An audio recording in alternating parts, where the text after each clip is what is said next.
এটা কিন্তু মূলত তরমুজ ক্ষেত। আমি কিন্তু তরমুজ খেতে আসছি, তবে এখানে আসার পরে আমি দেখলাম বাগানটা খুব সুন্দর, বা তরমুজ যে করছে এখানে আসো মানে খুব সুন্দর। পুরো ক্ষেতের মধ্যে মোটামুটি ফল ফ্রুট মোটামুটি ভালোই হয়েছে।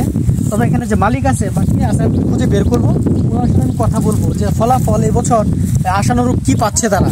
তো দেখা যাচ্ছে ক্ষেতের মাঝখানে মালিক মনে হয় দাঁড়ায় আছে, কাজে ব্যস্ত।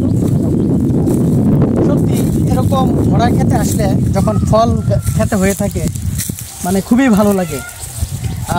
আমাদের যতটা ভালো লাগতেছে যে মালিক তার না জানি কতটা ভালো লাগা কাজ করতেছে। হ্যাঁ তোমরা আসো, এদিকে আসো। নাম কি তোমার? হ্যাঁ আসো আসো। নুর ইসলাম। কোন বাড়ি তোমরা? বাড়ি না। আসসালামু আলাইকুম।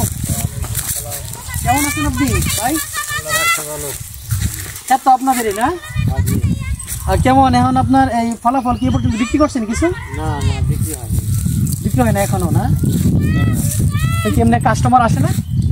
কাস্টমার আসে, এখন কাস্টমার আসলেও মাল তো এখনো তেমন বেশি বাড়তেছে না এখনো।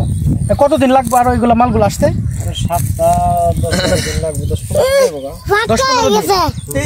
এই যে সাইজ যে মালগুলা এগুলো তো মনে হয় লাল হয় না এখন না? এখন তো আবার মনে হয় হালকা, আর মনে 10-15 দিন নাকি এরকম লাগবে। প্রতি বছরই কি এটা করা হয়? হ্যাঁ প্রতি বছর এই ক্ষেত হয় না, অন্য ক্ষেত করা হয়, চাষটা করা হয়।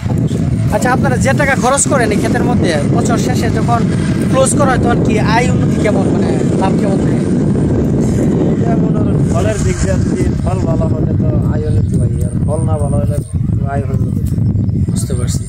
অন্যবারের চেয়ে কি এই বছর কি একটু ফল কি বেশি মনে হইতেছে খেতে? না না এই বছর জামের ফল কম, আর ওই গাছ মরে গেছে অনেক। তো ভাইয়ের নামটা জানি কি? নামটা মোহাম্মদ মুজাম্মেল। মুজাম্মেল ভাই। প্রিয় বন্ধুরা, মুজাম্মেল ভাইয়ের আজকে এত সুন্দর কৃষিতে ছিলাম। তবে এখানে আসার পরে ভাইয়ের সাথে কথা বলে আমার অত্যন্ত ভালো লাগছে। আর কৃষকদের যে আশানুরূপ যে তাদের প্রাপ্তি, এটা তারা পাওয়াটা অনেক সময় কঠিন হয়ে যায়, কারণ সিজন তো সবসময় সমান থাকে না। অনেক সময় মাল বড় হয় কম, আর দেখা যায় বাজারজাতকরণের মধ্যে অনেক সময় ঝামেলা হয়ে যায়। তো সব দিক মিলায় মানে খুব একটা এখন তারা ফলাফল ওইরকম পায় না এখনো, তবে তারা আশাবাদী হয়তো সামনে ভালো কিছু।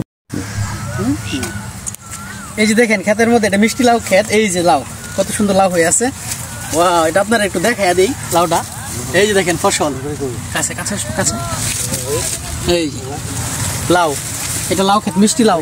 সবজি কিন্তু আমার অনেক প্রিয়, কারণ সবজি যত বেশি খাবেন আপনার অনেক রোগ থেকে মুক্তি পাবেন। বেশি বেশি সবজি খাবেন। যাই হোক খুব ভালো লাগছে। খিরাও আছে সাথে না ভাই? এই যে খিরা,